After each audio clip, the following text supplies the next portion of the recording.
आणि आता तो महत्त्वाचा विषय जो तुमच्या दिमागामध्ये चाललेला आहे, AI आणि ML आहे का नाही, AI आणि ML, आणि त्याचबरोबर डेटा अनालिसिस बद्दल पण देणार आहे मी पुढं.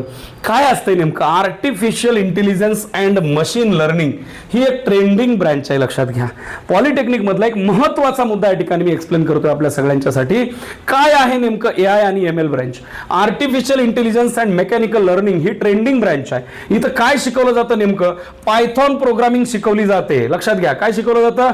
पायथॉन प्रोग्रामिंग तुम्हाला या ठिकाणी शिकवली जाते. त्याचबरोबर मशीन लर्निंगचं बेसिक नॉलेज तुम्हाला या ठिकाणी दिलं जातं. बाबांनो लक्षात घ्या, मशीन लर्निंगचं बेसिक नॉलेज तुम्हाला दिलं जातं. हे माहीत असणं आवश्यक आहे. नेमकं काय शिकवतात तेच माहित नाही तर काय फायदा. ठीक आहे. त्याच्याबरोबर डेटा हँडलिंग शिकवलं जातं, ऑटोमेशनच्या कन्सेप्ट असतात त्या शिकवल्या जातात. स्कोप काय आहे AI शिकणाऱ्या पोरांसाठी? ते AI इंजिनियर होऊ शकतात आणि सॉफ्टवेअर फील्डमध्ये काम करू शकतात, हे लक्षात घ्या. डेटा सायन्स किंवा डेटा अनालिसिस हा एक महत्त्वाचा भाग आहे सध्या जो चालू आहे. पॉलिटेक्निक कॉलेजच्या दृष्टिकोनातून महत्त्वाचा भाग आहे, तुमच्या करिअरसाठी महत्त्वाची गोष्ट आहे, लक्षात घ्या. ही ब्रांच अजून खूपच कमी कॉलेजमध्ये अवेलेबल आहे. थोडासा रिसर्च तुम्ही करा यार, सगळंच माझ्यावर सोडू नका. बरं, इथं काय शिकवलं जातं डेटा अनालिसिसमध्ये तुम्हाला? तर डेटा सायन्समध्ये डेटा अनालिसिस, डेटा हँडलिंग, ठीक आहे, स्टॅटिस्टिक्सचे बेसिक्स तुम्हाला, ह्याच्यावरती खूप मार्केटिंग सगळं याच्यावर आहे बरं का. सगळं मार्केटिंग याच्यावरती लक्षामध्ये घ्या. हां, स्टॅटिस्टिक बेसिस शिकवलं जातं. एक्सेल आणि पायथॉनचे टूल तुम्हाला शिकवले जातात. बिझनेस डेटा हँडलिंग तुम्हाला शिकवलं जातं. फ्युचरमध्ये काय स्कोप आहे ह्या पोरांसाठी? तर हे डेटा अनालिस्ट होऊ शकतात आणि त्याचबरोबर बिझनेस अनालिटिक्स या सगळ्या गोष्टी ह्या विद्यार्थ्यांना, म्हणजे इथे त्यांना चांगला स्कोप आहे फ्युचरमध्ये. ओके, आता ह्या ज्या ब्रांचेस आहेत लक्षामध्ये घ्या.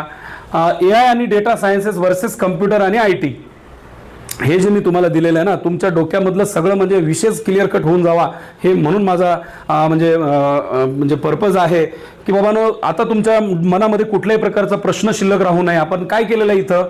AI data science versus computer IT, आलं लक्षात? AI data science versus computer IT दिलेलं आहे, लक्ष द्या.